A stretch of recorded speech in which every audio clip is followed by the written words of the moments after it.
ದೀದಿ ಸ್ಟಾಲಿನ್ ತೇಜಸ್ವಿ ಸೋಲು, ಕಾಂಗ್ರೆಸ್ಗೆ ಲಾಭನಾ ನಷ್ಟನಾ? ಬಿಜೆಪಿನ ಹಣಿಯೋಕೆ ಸ್ಟ್ರಾಂಗ್ ಆಯ್ತಾ ಇಂಡಿಯಾ ಒಕ್ಕೂಟ? ದೀದಿ ಸ್ಟಾಲಿನ್ ಮತ್ತು ತೇಜಸ್ವಿ ಯಾದವ್ ಸೋಲು ರಾಷ್ಟ್ರ ರಾಜಕಾರಣದಲ್ಲಿ ಹೊಸ ಲೆಕ್ಕಾಚಾರಗಳನ್ನು ಹುಟ್ಟುಹಾಕಿದೆ. ದೇಶದ ಹಲವು ರಾಜ್ಯಗಳಲ್ಲಿ ಸ್ಟ್ರಾಂಗ್ ಆಗಿ ಬೇರ್ಬಿಟ್ಟುಕೊಂಡಿದ್ದ ಈ ಪ್ರಾದೇಶಿಕ ಪಕ್ಷಗಳ ಸೋಲು ಕಾಂಗ್ರೆಸ್ಗೆ ವರದಾನವಾಗುತ್ತಾ ಇಲ್ಲ ಬಿಜೆಪಿಗೆ ಲಾಭವನ್ನ ತಂದುಕೊಡುತ್ತಾ? ಪ್ರಾದೇಶಿಕ ಪಕ್ಷಗಳ ಸಾಲು ಸಾಲು ಸೋಲಿನ ಬೆನ್ನಲ್ಲೇ ಕಾಂಗ್ರೆಸ್ನಲ್ಲಿ ಹುಟ್ಟುಕೊಂಡಿರೋ ಹೊಸ ಲೆಕ್ಕಾಚಾರಗಳಾದ್ರೂ ಏನ್ ಗೊತ್ತಾ? ಅದನ್ನ ಡೀಟೇಲ್ ಆಗಿ ತೋರಿಸ್ತೇವೆ.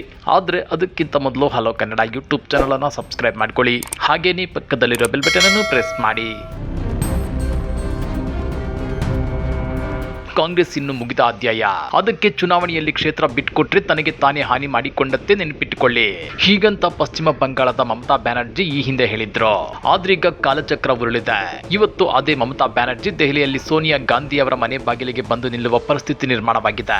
ಕೇವಲ ಮಮತಾ ಮಾತ್ರವಲ್ಲ, ದ್ರಾವಿಡ ನಾಡಿನ ಪ್ರಬಲ ನಾಯಕ MK ಸ್ಟಾಲಿನ್ ಒಂದು ಕಾಲದಲ್ಲಿ ಕಾಂಗ್ರೆಸ್ಗೆ ಒಂದೇ ಒಂದು ಸೀಟನ್ನ ಕೊಡಲು ಹಿಂಜರಿಯುತ್ತಿದ್ರು.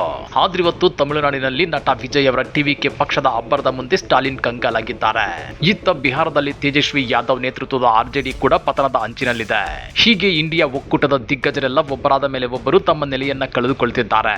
ಈ ಎಲ್ಲಾ ಬೆಳವಣಿಗೆಗಳನ್ನ ನೋಡಿ ಕಾಂಗ್ರೆಸ್ ಪಕ್ಷ ಚಿಂತೆಗೀಡಾಗಿದೆ ಅಂತ ನೀವು ಭಾವಿಸಿದ್ರೆ ನಿಮ್ಮ ಯೋಚನೆ ತಪ್ಪು.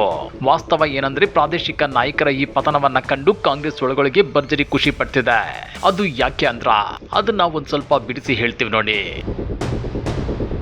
ರಾಜಕೀಯದಲ್ಲಿ ಶಾಶ್ವತ ಮಿತ್ರರು ಇಲ್ಲ, ಶಾಶ್ವತ ಶತ್ರುಗಳು ಇಲ್ಲ.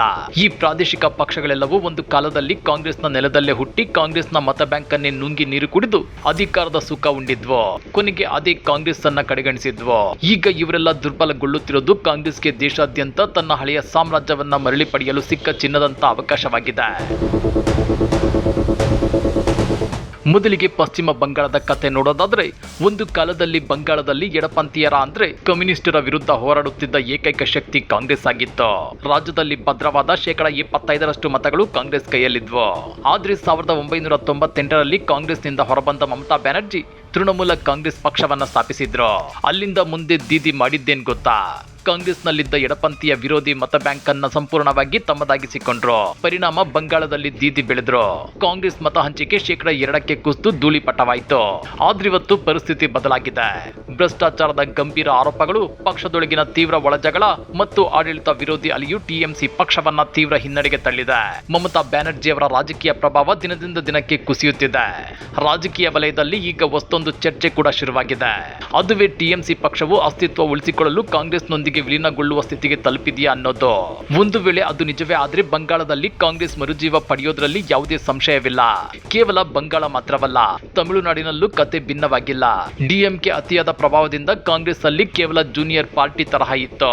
ಆದ್ರೀಗ ನಟ ವಿಜಯ್ ಅವರ ರಾಜಕೀಯ ಎಂಟ್ರಿಯಿಂದ DMK ಕೋಟೆ ನಡುಗುತ್ತಿದೆ. ಬಿಹಾರದಲ್ಲೂ ಅಷ್ಟೇ. ನಿತೀಶ್ ಕುಮಾರ್ ಮತ್ತು ತೇಜಸ್ವಿ ಯಾದವ್ ಇಬ್ಬರ ವಿರುದ್ಧವೂ ಜನರು ಬೇಸತ್ತಿದ್ದಾರೆ. ಈ ಪ್ರಾದೇಶಿಕ ನಾಯಕರು ಎಲ್ಲಿಯವರೆಗೆ ದುರ್ಬಲಗೊಳ್ಳುತ್ತಾರೋ ಅಲ್ಲಿಯವರೆಗೆ ರಾಷ್ಟ್ರೀಯ ಪಕ್ಷವಾದ ಕಾಂಗ್ರೆಸ್ಗೆ ಪ್ರಾದೇಶಿಕ ಮಟ್ಟದಲ್ಲಿ ವಿಸ್ತರಣೆಯಾಗಲು ಜಾಗ ಸಿಗುತ್ತದೆ. ಪ್ರಾದೇಶಿಕ ಪಕ್ಷಗಳ ವಿನಾಶವೇ ತನಗೆ ವರ ಅನ್ನೋದು ಕಾಂಗ್ರೆಸ್ ಹೈಕಮಾಂಡ್ಗೆ ಚೆನ್ನಾಗಿ. ಹಾಗಾದ್ರೆ ಇಂಡಿಯಾ ಒಕ್ಕೂಟದ ಒಳಗಿನ ಈ ರಹಸ್ಯ ರಾಜಕೀಯ ದಾಟದ ಬಗ್ಗೆ ನೀವೇನಂತೀರಾ? ಪ್ರಾದೇಶಿಕ ಪಕ್ಷಗಳ ಈ ಪತನ ಕಾಂಗ್ರೆಸ್ಗೆ ನಿಜವಾಗ್ಲೂ ಶಕ್ತಿ ತುಂಬಲಿದೆಯಾ, ಅಥವಾ ಇದು ಬಿಜೆಪಿಗೆ ಮತ್ತಷ್ಟು ಲಾಭವನ್ನ ತಂದುಕೊಡುತ್ತಾ? ಕಮೆಂಟ್ ಮಾಡಿ, ವಿಡಿಯೋ ಲೈಕ್ ಮಾಡಿ, ಶೇರ್ ಮಾಡಿ. ಇಂಥ ಮತ್ತಷ್ಟು ರೋಚಕ ರಾಜಕೀಯ ಸುದ್ದಿಗಳನ್ನು ಮಿಸ್ ಮಾಡದೆ ನೋಡಬೇಕು ಅಂದರೆ ಹಲೋ ಕನ್ನಡ ಯೂಟ್ಯೂಬ್ ಚಾನಲನ್ನು ಸಬ್ಸ್ಕ್ರೈಬ್ ಮಾಡ್ಕೊಳ್ಳಿ.